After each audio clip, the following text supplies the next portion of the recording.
are two subjects where, particularly with the US, I think they're substantive enough to warrant a separate meeting with their secretaries, which is why I had a meeting with Secretary Hexet and with Secretary Pratt. I also had very useful conversations with my other two counterparts, Penny Wong of Australia and Takeshi Iwaya of Japan. In both cases, obviously, whatever are the particular bilateral issues in those relationships were the subject of our discussions. We talked about visits which were due on either side, preparing for the meetings of our Prime Minister, which are also impending. So overall, I would say, for me, it was a very productive day yesterday, and in terms of the evolution of Quad, I think it was again a step forward. Not just, I would say, in terms of a sort of another meeting of the Quad, but in many ways it was a sort of a house cleaning and a way of making it more efficient. There was we were self-auditing ourselves and saying, okay, how do we deliver better? How do we make it more efficient? So that's the spirit really in which we approached this particular meeting. So that's what I had to share with you. I'd be very happy to respond to any questions that you may have. Please can you introduce yourself by name before we begin? Foreign Minister, thank you. Jaishankar with the Hindustan Times. So could you tell us a little bit about the substance of the Quad's discussions on the Pahalgam terrorist attacks as well as the Operation Sindoor? What was said to you by your counterparts from the other Quad ministries? Well, we had you saw that it was something which I spoke about publicly in my remarks. It's also reflected in the joint statement of the Quad Foreign Ministers meeting, and essentially,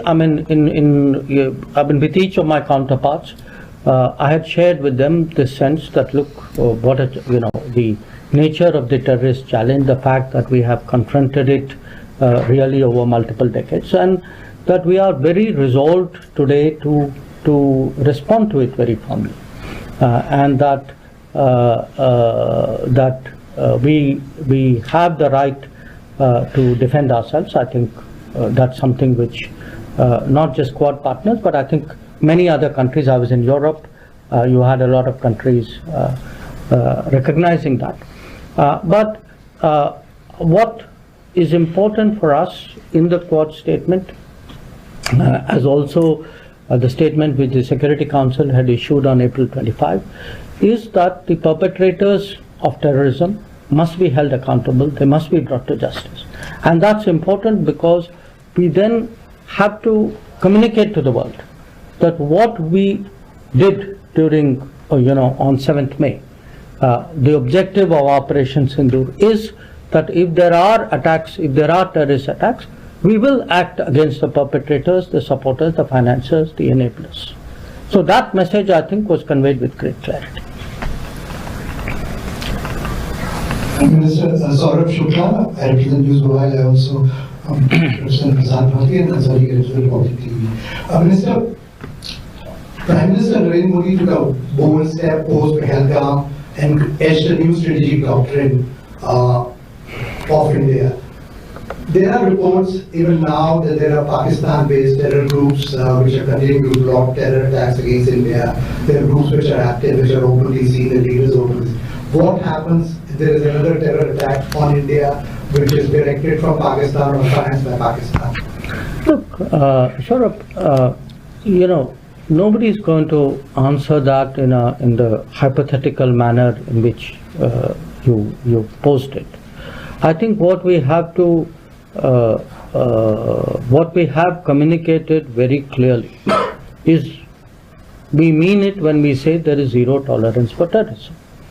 Now, and we also, if you look back at Prime Minister's address to the nation after the cessation of firing on 10th of May, there were some very clear messages which came out of that, you know. So it's really for the terrorist groupings and for their sponsors to absorb and to reflect on those messages. Now, I don't think we are going to spell out if this happens, we will do that. I mean, no government does that. Thanks, Neil. Yeah, good to have you back in DC. Jaishankar from the University. My question is again on Pakistan, etc. But I refer to your bilateral with Secretary Rubio. Did U.S. insistence on having played a role in ending the conflict, did that come up? I mean, the president has continued to claim credit for it. I mean, now people have lost track of, lost count of how many times he's done that. And did that come up? I mean, because there has been some indication from our side, or India's side on this. No, that issue did not come up.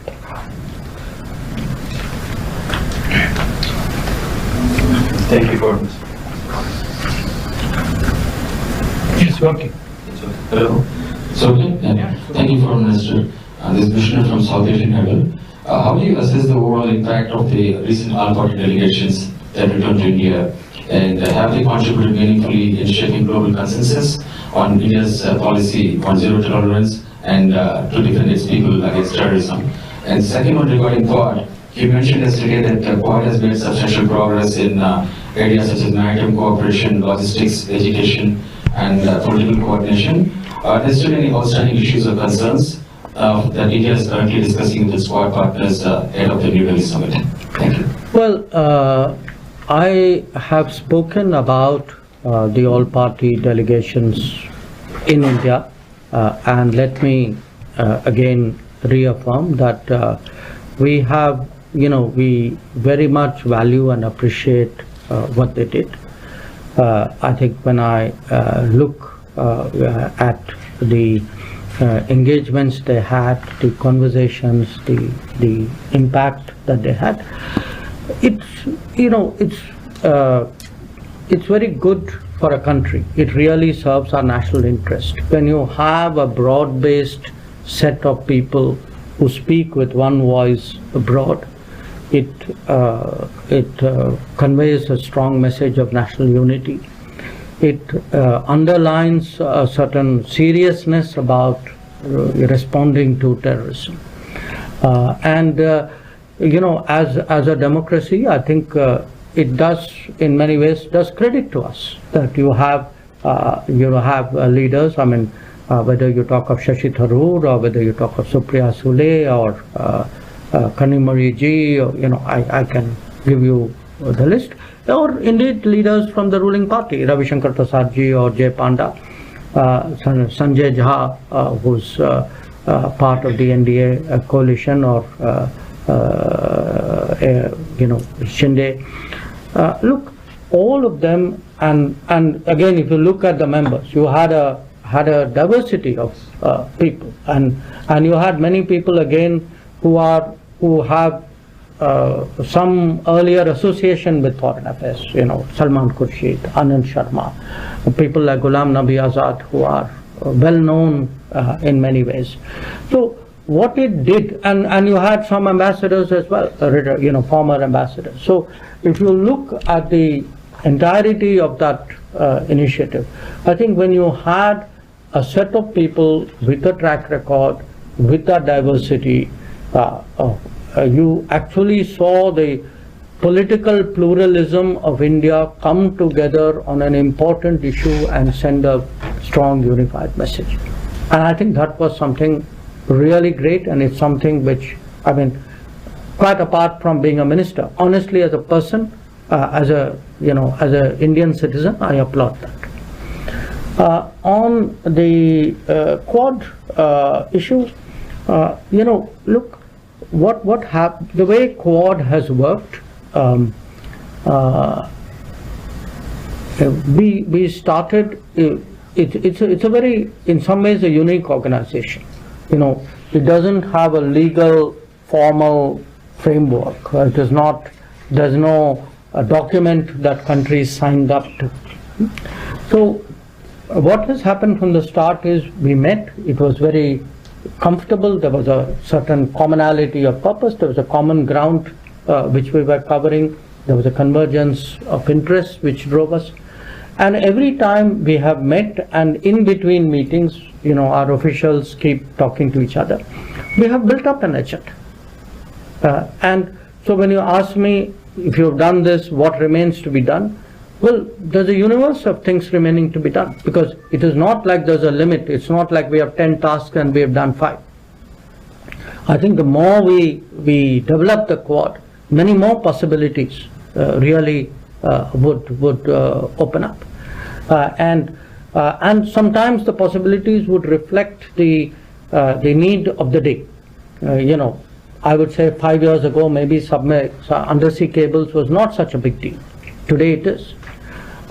Critical minerals was not in people's lexicon. It now is very dominant. So issues will pop up. New priorities will emerge. Sometimes old ones which were not addressed will also be looked at. So in that sense, in a good way, you make it up as you go along. You are very open-ended. We welcome any suggestion which any member has, or even which somebody else may give us, and build up an agenda on that basis. And that's the way we've actually built up the Quad, and I'm sure that's the way we'll continue to do that. Thank you. Thank you, Mr. Minister. Reena Bhardwaj, JNI. The Quad members also expressed concern about the South China Sea. I'm wondering if you have anything to add on or share something on in terms of the conversations. And the US also plans 500% tariffs on import of Russian oil. I'm wondering if there were any discussions. You're talking of the Senator Graham's. So if there are any discussions on that front too. Well, on South China Sea, we had there was some discussion, because as you know, that is an issue of great concern, not just to Quad members, obviously to Quad members because we are all maritime, but to the region and in many ways to the world as a whole. And a lot of the issue is really issues pertaining to UNCLOS, and there's been a tribunal verdict there. And the issue is to find a sort of a solution to the disputes which are there pertaining to that. And obviously the Quad members all have a shared interest, because for us it's a very important international waterway.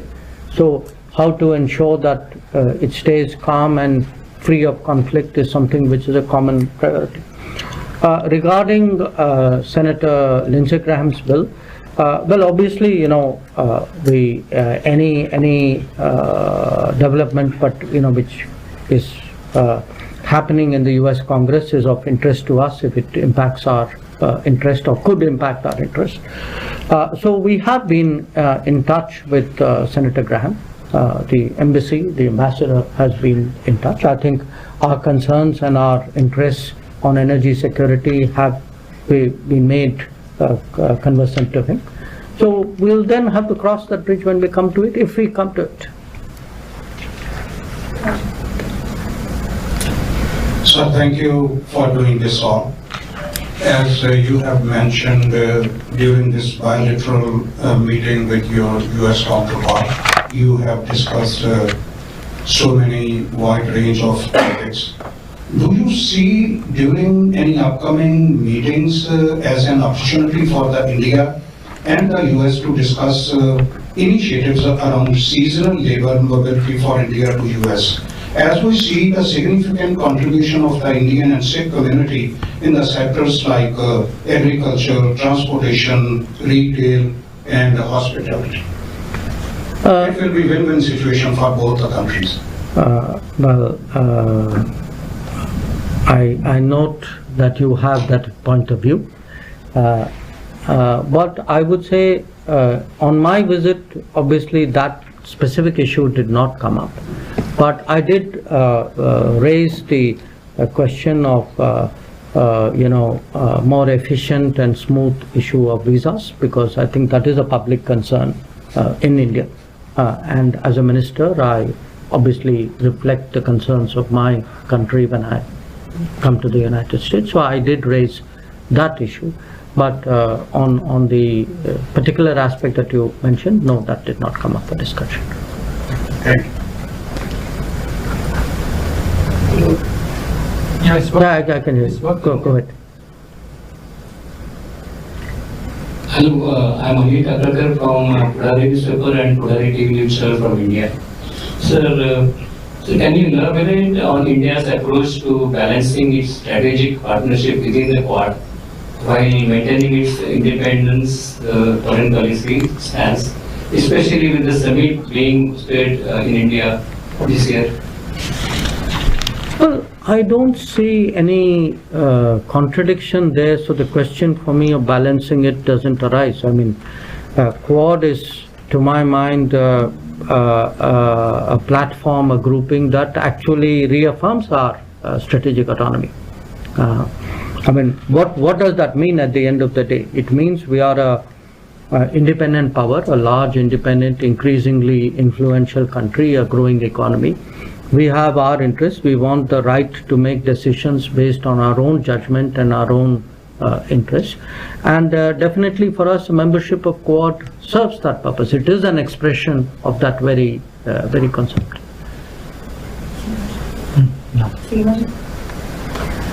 Seema Siruni, Economic Times. Mr. Minister, yes, on, Mr. Buchanan.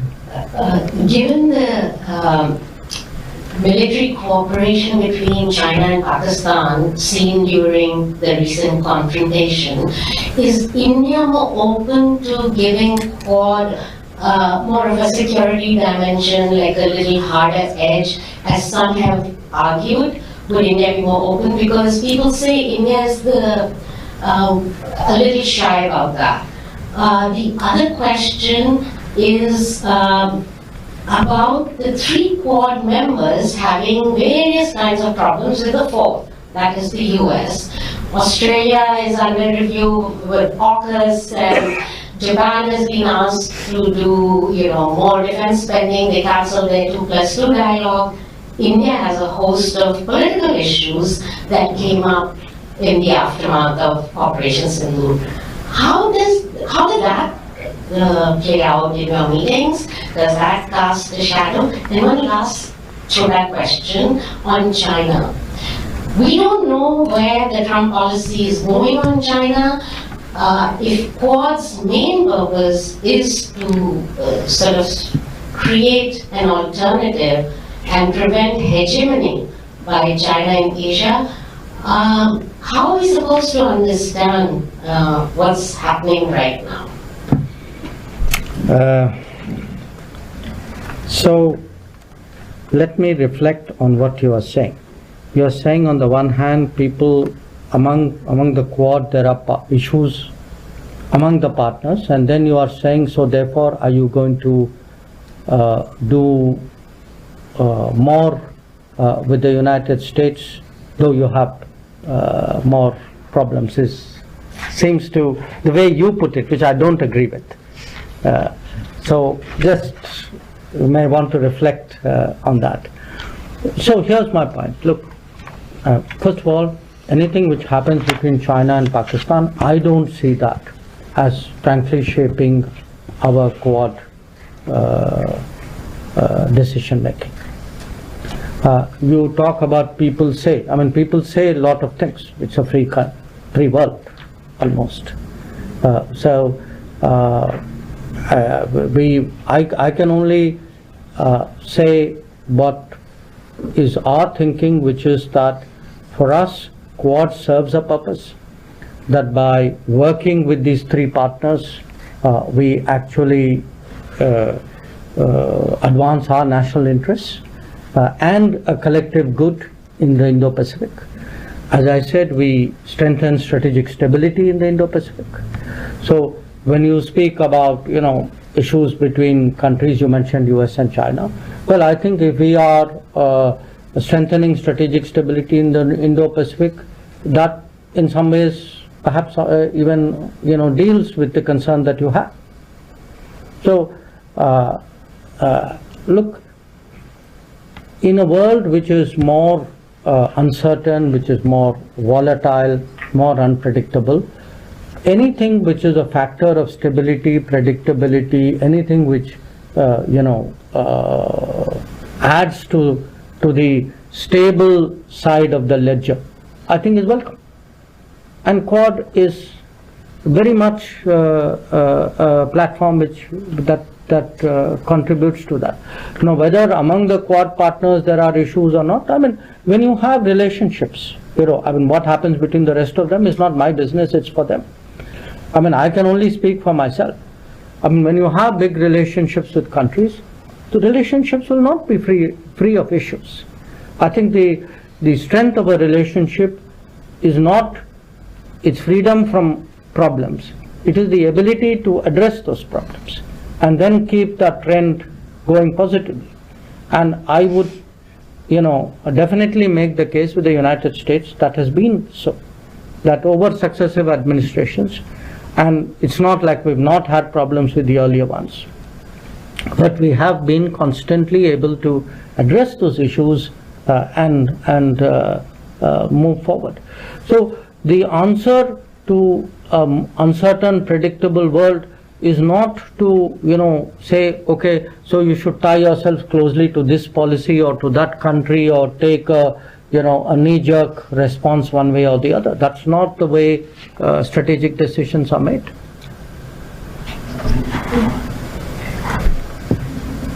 Good afternoon, Minister. Two questions. Given India's growing role as a net security provider in the Indo-Pacific, how does the Quad envisage strengthening the regional security architecture in ways that complement ASEAN's centrality while reinforcing international law, particularly UN Convention on the Law of the Sea? And secondly, India has emphasized the importance of elevating the voice of the Global South within global governance frameworks. In what ways did the recent Quad discussions integrate this perspective, especially in terms of equitable infrastructure development and humanitarian assistance mechanisms? On the first question, I would say we spent a certain amount of time discussing ASEAN, its centrality, its interests, etc. And the Quad has always been very respectful of the ASEAN. I mean, you have to appreciate that in many ways ASEAN provides a great sort of strategic contribution to the global system, because it has created platforms where very, very diverse countries, I mean, if you look at the East Asia Summit attendance of various bodies, you get really countries which would normally not be in the same place at the same time coming for those meetings. So I think that value of the ASEAN is something we appreciate as Quad, definitely, I would say even as India. We very much, in all our discussions and activities as Quad, when we look at the Indo-Pacific, for us ASEAN centrality is very much in mind. Regarding Global South, yes, of the 4 Quad members, we are the only one who's from Global South. But the Indo-Pacific itself has nations of the Global South. So a lot of our discussions, we are in many ways able to convey the sentiments and the thinking of the Global South. I mean, because we are from it, perhaps much more effectively than others who are not from it. But one of the issues which we did discuss was actually development projects, which mostly we do by each one of us doing nationally, but we compare notes on it, and many of those do pertain to the Global South. So, so first thing, obviously in mind of a lot of people, what was your initial response at MEA and at Prime Minister's office when President Trump announced ceasefire? Did you immediately reach out to express your disagreement, and how was that taken by the White House? 2 years ago, sorry, second question, 2 years ago I asked you in one of these briefings, and you noted that Pakistan was no longer a central piece to bilateral relations between India and the US. Has that changed now after Operation Sindoor and Third? Do you believe there is a double standard when it comes to terrorism, when it happens in countries like India versus the West? Do you think Western countries see differently terrorism happening on their shores versus when it happens abroad? Thank you. I would say that even today, the central factor in the relationship between India and the United States is India and the United States. It is our complementarity in many ways. It is the benefits that we get from closer relationship that is actually driving it. It is not, big relationships are not forged in terms of third countries and where they fit. The comment I made to you earlier, I would say applies even today. That, if I am talking about the when I'm looking at the future of our ties with the United States, or if I even look back at the progress in our ties with the United States over the last 20 years, I would put it to you, a lot of it is, it's about trade, it is about investment, it is about technology, it is about mobility, it is about energy, it is about defense. So I would really urge you to get over the idea that we need to define ourselves vis-a-vis third countries in order to forge ahead somewhere. That is not the case. We are a big country. We are, among the top 5 economies of the world. We are the most populous country in the world. Our influence is growing. We must have that self-confidence, even in asking questions. I think the record of what happened at that time was very clear. The ceasefire was something which, was negotiated between the DGMOs of the two countries. So I will leave it at that. And on the terrorism issue, again, it is a fact that countries, often countries do not take a position when some other country is a victim of terrorism, which they would do when they themselves are. We have, in that respect, honestly been much more consistent and principled.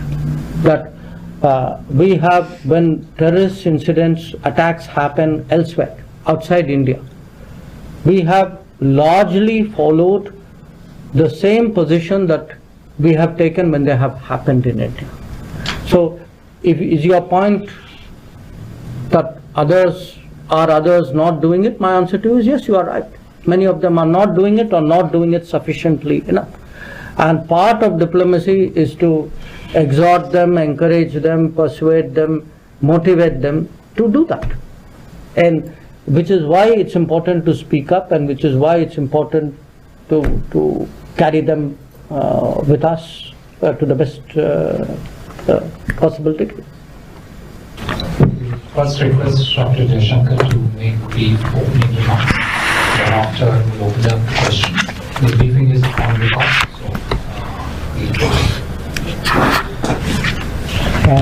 so it's very good to see you all, and as you know, I have been in DC for the last 2 days, and the primary purpose